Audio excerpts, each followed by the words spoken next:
Shit.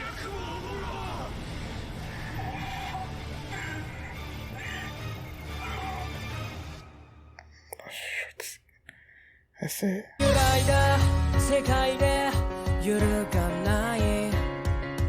Hi everyone, I'm going to react to My Hero Academia Season 5, Episode 19, More of a Hero Than Anyone. And last episode was Natsu got captured by this villain that got released from prison, and Endeavor wasn't really able to do anything, and it was up to Deku, Bakugo, and Shoto.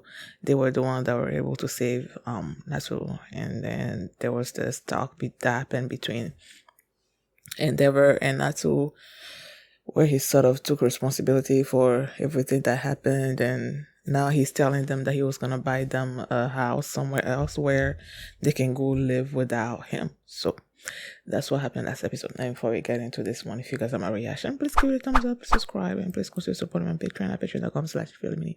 And now let's start this episode, and here we go.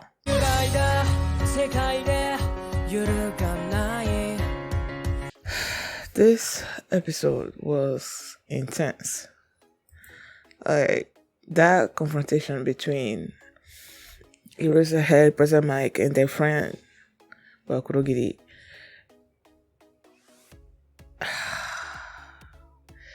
I can't imagine your best friend, this person that you've been friends with since you were kids and whatnot, that died under tragic circumstances, and you've grieved them, and the way you've behaved since then. Like, when it comes to Eraserhead failing those students, like during their accept, I don't know which episode was, first season, of course, when Deku was trying to get into UA, and Eraserhead was like, if you can't do this, then I'm gonna fail you or something or other like that. Oh, he's been doing that for years, and he has been doing that because of what happened to his friend. He'll be failing them and then re-enrolling them after they have learned this massive lesson, to try to make them better heroes and everything. And when he re-enrolls them, they are in class 2A, which was the class that him and his friends were, So everything that he has done ever since his friend's death was, like, when his friend died, it was a lesson to him. And he's been trying to prevent that from happening with these new kids that are trying to become heroes and everything. And then you're told that your friend has been turned into this villain. This friend who has been all about wanting to be a hero, wanting to create a hero agency with them two, with the other two, and everything. And then you turned him into this villain. And he has no memories of you, and he's just, I don't know, it's heartbreaking. And when he was there, and then you see, I know those tears are real, man. It's not just because he's keeping his eyes open and keeping Kurogiri's powers in check and all of that, while he's trying to get his friend to talk to them and tell them, give them information and everything. But those tears were real,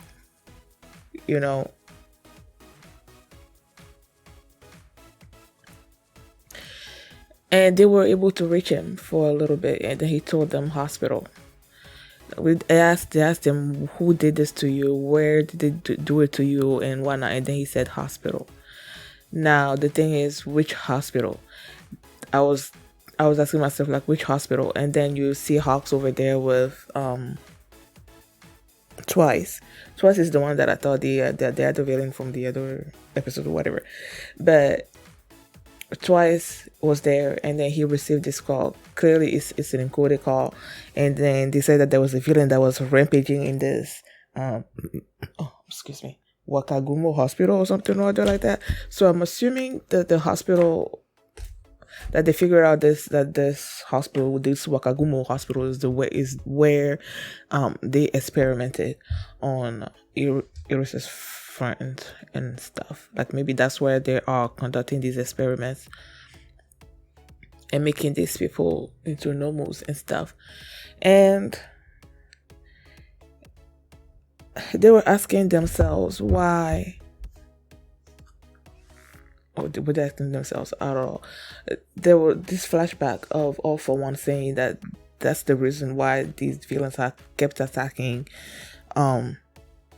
UA, because there are amazing young heroes there with amazing quirks, and though they will be, you attack them, you kill them or whatnot, kidnap them, I don't know, and then you experiment on them and make them into normals that will, you have these amazing quirks, and then you experiment on them and make them into villains and normals and stuff with these quirks and all of that, and you can turn them into, turn them against the heroes and stuff. And because after the episode was over, I went back and was looking through it again, and then the end there, you see, after Hawk got the call, and then he said that everything was coming into place, and then they go to Shigaraki, and then this doctor that was experimenting on him and everything, and then the doctor was saying something about how Shigaraki has this complete control, something about an ego and unlimited power or something or other like that. Then I started thinking, because the normals are human beings that have been manipulated to accept maybe many quirks and whatnot, multiple quirks and stuff. So you have All For One there, that someone that can give many quirks. He has many quirks, and so does he accumulate quirks and then give which? Let me make sure I'm seeing this right. Okay, so he steals other people's quirks and then make it his own and stuff, and then he can give quirks. He can steal quirks and then he can give it. So when they show Shigaraki, this whole episode, apart from seeing the kids, they said that they were done with their work studies and stuff. That's not really important to this episode. But this episode was what are normals, and then they're talking about how they are human beings that have been manipulated and to try to accept multiple quirks and stuff. And then they're talking about how that one quirk that Endeavor faced had this personality that normal wanted to face strong heroes, because he used to be an underground fighter, and that's part of this person's personality. And then you go to Shigaraki, you see this doctor experimenting on him, saying that he's the masterpiece that him and All For One wanted or something or other like that he has. Based on what he said, it seems to me that he's saying that Shigaraki he still has his own thoughts and personality and everything. He remembers himself. He has his own ego and whatnot, but then he has unlimited power.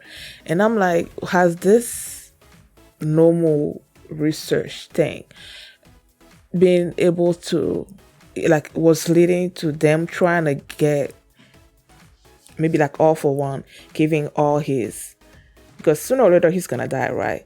So is he trying to give all his powers to Shigaraki, and all those normals that they've been creating so far has been to try to find a way to keep the person's personality while still being able to accept all those quirks. And if that's the case, then Shigaraki, they have basically accomplished what they're trying to do, because this doctor was super excited about their masterpiece, Shigaraki. That's where my mind is going. That they were doing all these experiments so that they can find a way to offer one, can find a way to maybe transfer all his quirks, everything that he has or whatever, onto Shigaraki. What did my thought just go on? I started thinking, as I was saying this, I'm like,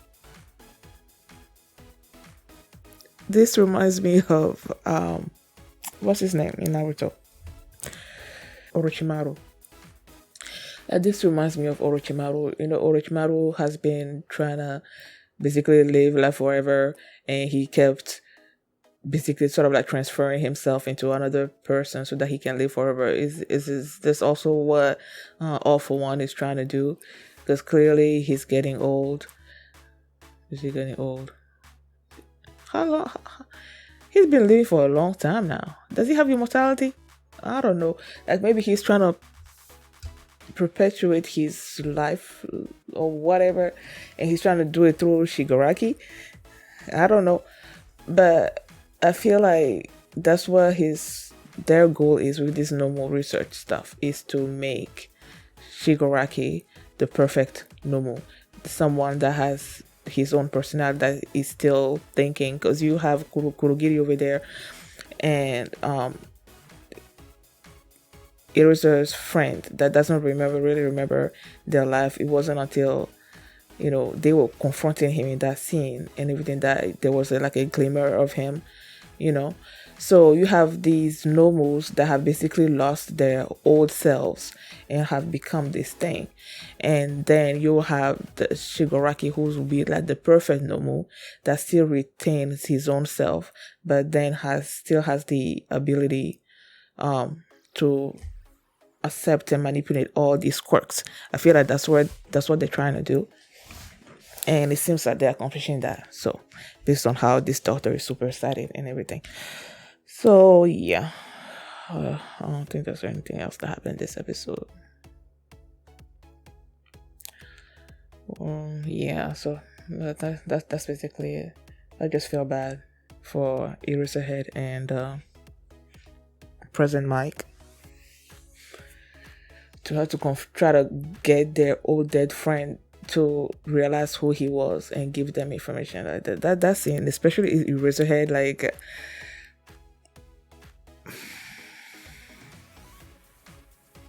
I don't know. It was mostly Eraserhead that was doing most of the talking during that scene, and then President Mark also jumped in at the end there, like, tell us, but mostly Eraserhead, because he was. I felt so bad for him. I felt like I was gonna cry during that scene, especially after they showed like a little glimpse of their friend inside of Kurogiri, thankfully I didn't. Yeah, thank you guys for watching, and if you like this reaction, please give it a thumbs up, subscribe, and if you want to see my reaction to the next episode, you can do so by checking out my Patreon at patreon.com/followme, and you can also see the full length of this reaction there as well. So, thanks for watching, and I will see you next time. Bye. C'est mal fait. Tu connais pas la honte?